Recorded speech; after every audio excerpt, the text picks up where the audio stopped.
Prime Minister, His Excellency Gan Kim Yong, Home Minister, His Excellency Shanmugam जी, भारत के विदेश मंत्री doctor Jaishankar जी, Singapore business जगत के सभी लीडर्स, देवी और सज्जनों, मैं सोच रहा था कि जो लोग इतने सालों से भारत में काम कर रहे हैं तो कुछ न कुछ अपेक्षाएं होगी, कुछ शिकायतें होगी, लेकिन मैं सुखद आश्चर्य है कि वाहवाही के सिवाय यहाँ कोई स्वर नहीं है। ये अपने आप में एक बहुत बड़ा संतोष है। और मैं अपना बात शुरू करने से पहले मैं क्वेक क्वांग मंग को कहना चाहूँगा, उनका मीठा पान। देखिए, हिंदुस्तान में जब भी पान की चर्चा होती है तो बनारस के बिना अधूरी रहती है। और मैं बनारस का सांसद हूँ। अगर आप पान खाने का सचमुच में मजा ले रहा है तो आपको अपना कोई इन्वेस्टमेंट काशी में करना चाहिए।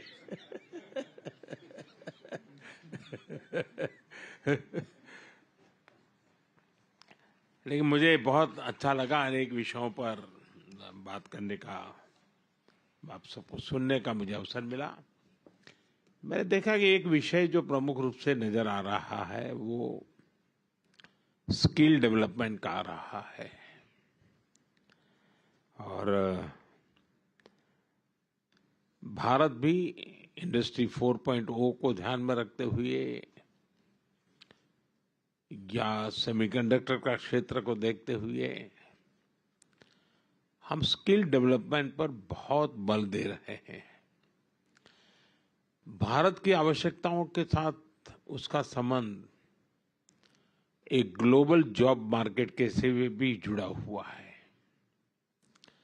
अगर आपकी कंपनियां ग्लोबली क्या चल रहा है उसका एक अगर सर्वे करें, ग्लोबल डिमांड क्या है उसका अगर एक एनालिसिस करें और उसके अनुसार भारत में स्किल डेवलपमेंट के लिए आए तो ग्लोबल जॉब मार्केट को बड़ी आसानी से एड्रेस कर सकते हैं। ये मेरा तीसरा कार्यकाल है और आप में से जो लोग भारत से परिचित हैं उनको पता है कि 1962 के बाद 60 साल के बाद भारत में किसी सरकार को तीसरी बार देश की जनता ने सेवा करने का अवसर दिया है। और दुनिया में सबसे ज्यादा लोगों ने वोट कर करके इस सरकार को बनाया है। और उसका मूल कारण है कि 10 साल का इस सरकार के नीतियों पर विश्वास, उसकी नीयत पर विश्वास और देश को जिस दिशा में हम ले जा रहे हैं, देश में जिस ऊंचाई को प्राप्त करने का हम प्रयास कर रहे हैं, वो भारत के सामान्य मानवीय के एस्पिरेशंस के अनुकूल है। और तब जाकर के इतना बड़ा देश आपके साथ चलता है। यहाँ एविएशन सेक्टर के लोग हैं, दुनिया में फास्टेस्ट ग्रोइंग एविएशन सेक्टर कहीं है तो भारत में है। और हम भी चाहते हैं कि बहुत तेजी से एविएशन के लिए जो जरूरी इंफ्रास्ट्रक्चर है, जो एमआरओज की जरूरत है, वो हमारी प्रायोरिटी का भी एक क्षेत्र है। और इसलिए मैं चाहूंगा, अब जैसे सिंगापुर एयरलाइन का कहना है कि हमें जरा कनेक्टिविटी के लिए नए नए डेस्टिनेशन मिले, बहुत स्वाभाविक है। लेकिन मैं ये भी चाहूंगा कि आप इतना छोटा विचार मत रखिए। आप आइए, नए एयरपोर्ट के मैदान इन्वेस्टमेंट की दृष्टि से आइए, डेस्टिनेशन भी ले जाइए, एक विन विन सिचुएशन बनेगी। एयरपोर्ट का निर्माण भी आप करेंगे, डेस्टिनेशन का अपॉर्चुनिटी भी आपको मिलेगा। तो हम एक उस प्रकार से एक पैकेज बना करके चल सकते हैं, क्योंकि भारत में शायद मुझे बहुत ही निकट भविष्य में 100 से ज्यादा एयरपोर्ट बनाने होंगे। यानी अपने आप में एक बहुत बड़ा मिशन है, क्योंकि जिस प्रकार से मेरा यहाँ एविएशन सेक्टर का ग्रोथ है और जिस प्रकार से एस्पिरेशनल सोसाइटी के ये जो मांग है, आज मैं उसको कैटर नहीं कर पा रहा हूँ। हम कम पढ़ रहे हैं, हमें बहुत बड़ी आवश्यकता है। उसी प्रकार से आज खुशी की खबर तो है ही है, एयर इंडिया का आपके साथ यहाँ मर्जर होना, ये अपने आप में एक बहुत बड़ा काम हुआ है। लेकिन ये भी हम सोचे कि Bharat with in India domestic air traffic के लिए हम चाहते हैं कि कंपटीशन की स्थिति बने, अधिक कंपनी आए। आज वो स्थिति नहीं है, बहुत पूरा स्काई ओपन पड़ा है जी। और मैं चाहूंगा कि आप में से जो कंपनियां उस दिशा में भी आगे आना चाहती हैं, तो उसके लिए भी अवकाश है।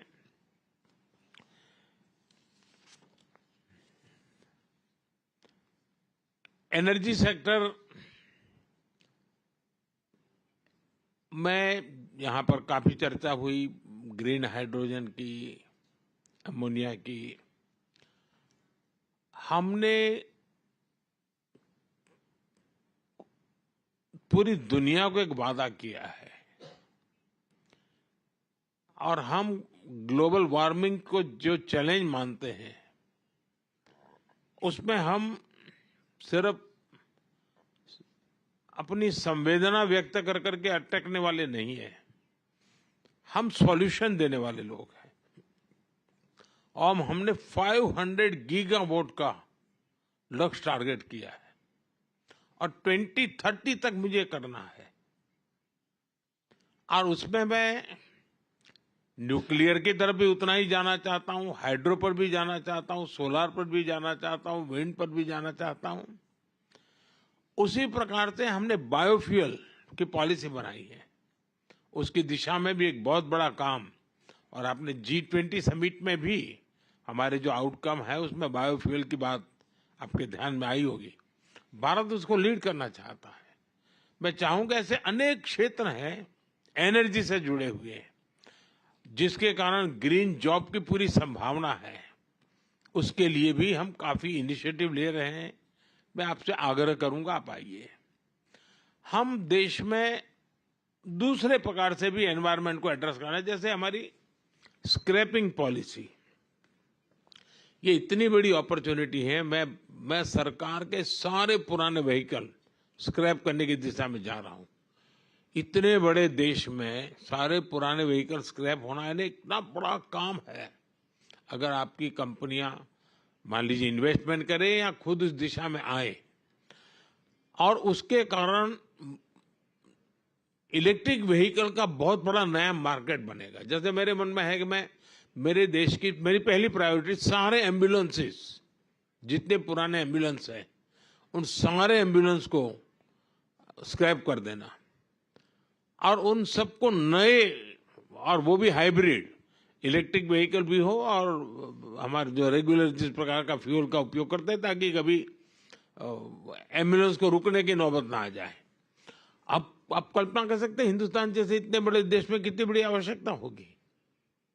पब्लिक ट्रांसपोर्ट, तो स्क्रैपिंग का एक ऐसा बड़ा क्षेत्र है। अगर आप वहां की कंपनियों को फाइनेंस की मदद कर सकते हैं और थोड़ा शुरू में, क्योंकि एक प्रकार से ग्लोबल गुड के लिए है, ये एनवायरनमेंट की दृष्टि से बहुत बड़ा काम है, तो आपके लिए एक बहुत बड़ा अवसर के रूप में।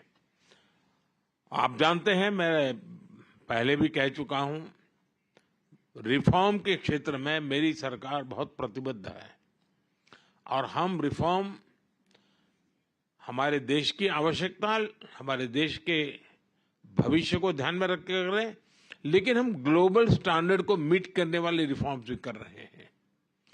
और रिफॉर्म, परफॉर्म, ट्रांसफॉर्म करके संकल्प को लेकर के हम चल रहे हैं।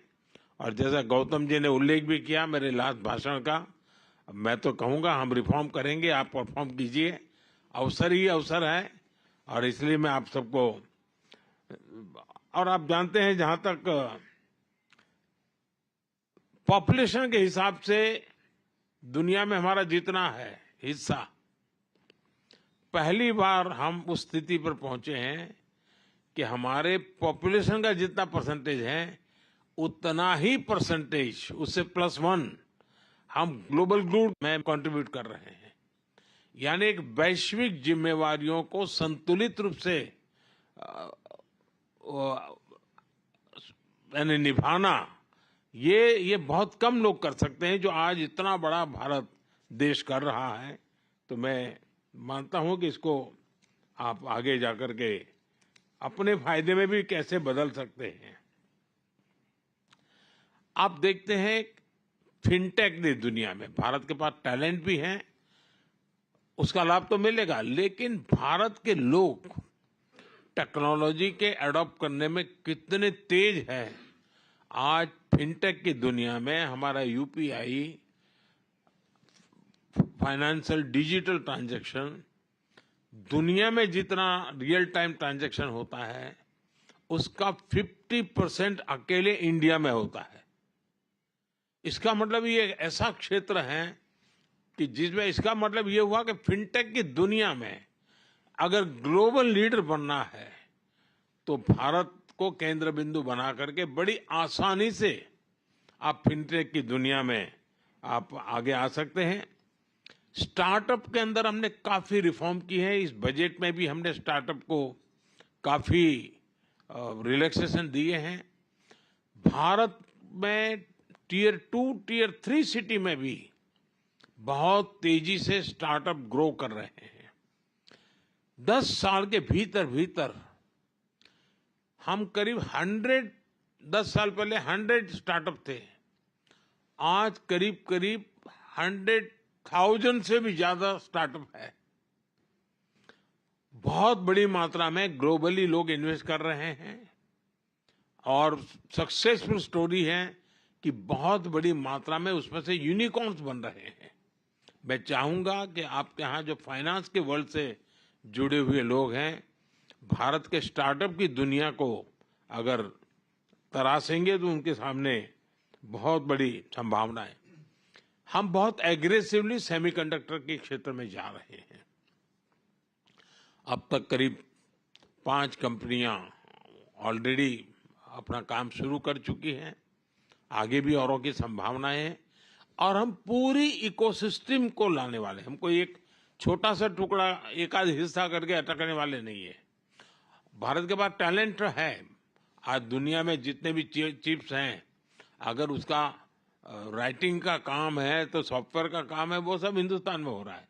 सब बड़ी कंपनियों के रिसर्च यूनिट वहीं पर है। अब हम चाहते हैं कि हम खुद ही यहाँ पर उस दिशा में आगे बढ़ें। तो आपके लिए वो भी एक बहुत बड़ा स्कोप है। भारत में एक स्टेबिलिटी है, पॉलिटिकल स्टेबिलिटी है, लेकिन हम हमारी नीतियों में प्रिडिक्टेबल नीतियां लेकर के चल रहे हैं, लेकिन प्रोग्रेसिव पॉलिसी लेकर के भी चल रहे हैं। हम दुनिया में जो भी संभावना है उन नीतियों को, और हर एक के लिए काफी ओपन हो। कोई सीक्रेसी और फिर बाद में जाकर के कुछ दूसरा और फिर कोई तीसरी डेफिनेशन, हम उस दिशा में जाने वाले लोगों में से नहीं है। यानी एक ट्रांसपेरेंसी के साथ, पूरे कमिटमेंट के साथ आज हम दुनिया के सब लोगों को अपनी बात बता रहे हैं। आज मैं सिंगापुर में इतने बड़े महत्वपूर्ण फोरम में बैठा हूं, तो मैं आपको विश्वास दिलाना चाहता हूं कि भारत तो प्रगति कर रहा है, लेकिन भारत में जो सरकार है वो सरकार पिछले 10 साल में जो काम किया है उससे 3 गुना काम इस 5 साल में करने के मिजाज से काम कर रही है। वो विश्वास लेकर के हम कर रहे हैं। अभी मेरी सरकार को 100 दिन नहीं हुए हैं, लेकिन 100 डेज के अंदर सिर्फ हमारे जो नीति निर्णय हुए हैं, शायद दुनिया के किसी देश में 5 साल में जो निर्णय नहीं हो सकते होंगे, वो मेरे 100 डेज में हुए हैं। यानी ये हमारी स्पीड है। स्केल भी आप कल्पना कर सकते हैं। सिर्फ हमने गरीबों के लिए घर बनाए, 4 करोड़ घर। अब ये यानी कितने सिंगापुर बन जाए, 4 करोड़ घर, यानी ये स्केल है। हमारे यहाँ करीब 100 सिटीज मेट्रो बनने वाला है।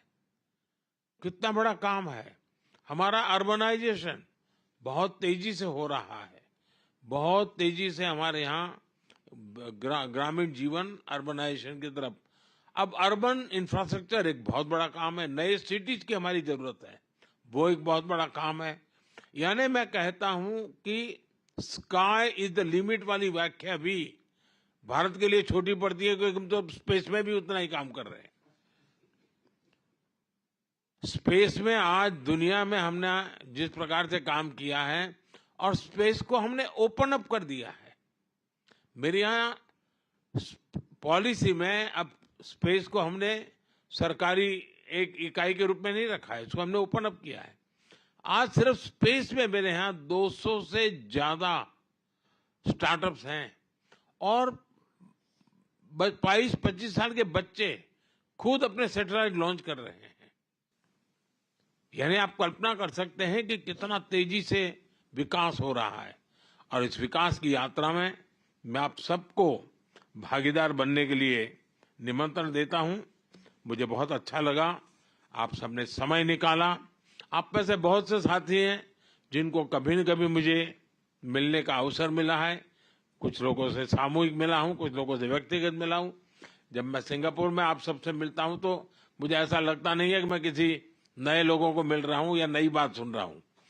इतना हमारे बीच में, और शायद किसी एक सरकार के साथ इतना निकट ओपन नाता बन जाए, ऐसा बहुत रेयर होता है। जो आज मैं देखता हूं कि सिंगापुर के बिजनेस वर्ल्ड का भारत की सरकार के साथ है। ये मेरे लिए सबसे बड़े संतोष की बात है कि आप सबको लग रहा है कहा यार ये सरकार हमारी है, ये सरकार हमारा सुनती है, ये सरकार में हम खुलकर कुछ कह भी सकते हैं। ये नाता जो है वो हमारी सबसे बड़ी पूंजी है। और इसलिए मैं आप सबसे आग्रह करूंगा कि अवसर है, अवसर को जाने मत दीजिए। और जितने भी नए क्षेत्रों में आप आना चाहते हैं, मैं तैयार हूं। कुछ क्षेत्र ऐसे होंगे कि जिसमें शायद हमारे पास नीति नहीं होगी, आप लेकर के आइए, मैं नई नीति बनाने के लिए तैयार हूं। लेकिन भारत संभावनाओं का क्षेत्र है। इन संभावनाओं के क्षेत्र को आप अपने नसीब के लिए उपयोग कीजिए और आपके लिए फिर कभी कोई रुकावट नहीं होगी, ये मैं आपको विश्वास दिलाता हूं। मैं फिर एक बार आप दोनों महाशय यहाँ इस समय निकाल करके आए, मैं आपका भी बहुत बहुत आभार व्यक्त करता हूं। आप सबका बहुत बहुत धन्यवाद।